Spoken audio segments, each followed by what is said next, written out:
മക്കളെ, ഇനി നമ്മൾ റാഡിക്കൽ സൈൻ അല്ലെങ്കിൽ എക്സ്പോണൻസിൻ്റെ ചില പ്രത്യേക രീതിയിലുള്ള കണക്കുകളാണ്, സിമ്പിളാണ്. നമ്മൾ ഈ നമ്പറുകളെ ഫാക്ടറൈസ് ചെയ്യാനായിട്ട് നമ്മൾ ഓൾറെഡി പഠിച്ചിട്ടുണ്ട്, ഫാക്ടറൈസേഷൻ ഓഫ് നമ്പേഴ്സ്. അപ്പോൾ അത് മാത്രം അറിഞ്ഞിരുന്നാൽ മതി. ക്വസ്റ്റ്യൻ നോക്കാം. 64:1/2 നമ്മൾ എങ്ങനെ എഴുതും? ഈ 64 എന്ന് പറയുന്നത് 8 × 8 ആണ്. അത് 8² എന്ന് പറയും. 64 എന്ന് പറഞ്ഞാൽ 8 × 8 ആണ്, അതായത് 8².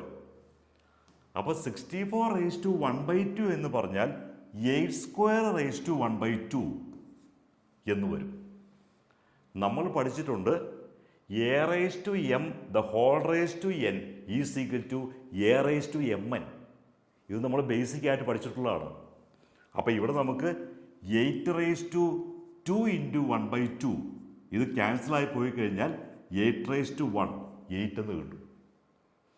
ഇതുപോലെ തന്നെ രണ്ടാമത്തെ നോക്കിയേ, 32 the whole raised to 1/5.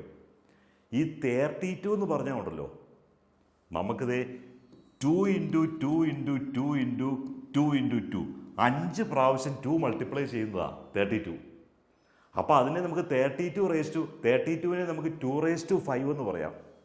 അപ്പോൾ ഇതിനെ നമുക്ക് 2⁵ the whole raised to 1/5 ഇങ്ങനെ പറയാം.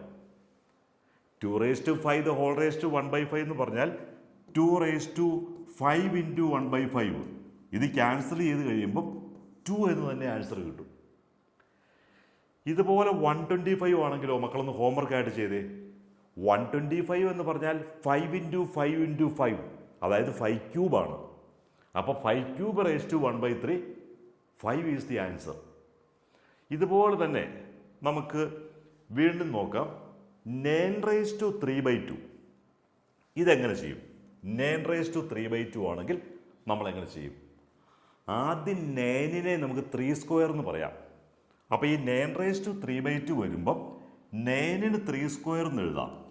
3² the whole raised to 3/2 ഇങ്ങനെ എഴുതാം. അപ്പം നമ്മൾ ഒന്നും ചെയ്തിട്ടില്ല, 9നെ 3² എന്ന് എഴുതി. ഇത് ചെയ്ത് കഴിയുമ്പോൾ ഇതും കൂടി ക്യാൻസലാവും.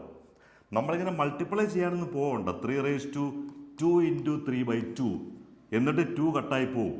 അപ്പോൾ 3³ എന്ന് വരും, 27 എന്ന് വരും. 3³ 27 അത്ര എഴുതാൻ പോകണ്ട. നമുക്ക് ഇവിടെ വെച്ച് തന്നെ ഈ 2ഉം ഈ 3/2ൻ്റെ താഴെയുള്ള 2ഉം കൂടി കട്ടാക്കി കളയാം. അപ്പം നമുക്ക് 3³ വരും, അതായത് 27. ഇനി അതുപോലെ തന്നെ നമുക്കിവിടെ 32⁵ 2/5 ആണെങ്കിലോ, നമ്മളിപ്പോൾ കണ്ടതേ ഉള്ളൂ 32 എന്ന് പറഞ്ഞാൽ 2⁵5 ആണ്. ആ 2⁵5ഉം ഈ 5ഉം കൂടി കട്ടായി പോകും. അപ്പം നമുക്ക് 2² = 4 എന്ന് കിട്ടും. ഇനി 16 ആണെങ്കിലോ, 16 2⁴ ആണ്. അപ്പോൾ ആ 2⁴ഉം ഈ 4ഉം കൂടി കട്ടായാൽ 2³ എന്ന് കിട്ടും, 8. ഇനി ഇവിടെ 125⁻⁻⁻⁻3 125 എന്ന് പറയുമ്പോൾ 5³ ആണ്. അപ്പോൾ 5³ -1/3 എന്ന് വരും. ഇവിടെ നമ്മൾ ശ്രദ്ധിക്കേണ്ട ഒറ്റ കാര്യമുള്ളൂ. ഇവിടെ സാറ് പറഞ്ഞ പോലെ ഈ 3യും 3യും കട്ടായി കഴിഞ്ഞാൽ ഇവിടെ നമുക്ക് 5⁻1 വരും. അതിനെ നമുക്ക് 1/5 എന്ന് എഴുതണം. കാരണം എന്തുകൊണ്ടാണ്? നമുക്കറിയാം a⁻m നമ്മൾ പഠിച്ചിട്ടുണ്ട്. a⁻m എന്ന് പറഞ്ഞാൽ 1/a⁻m എന്ന് എഴുതാം, അല്ലേ?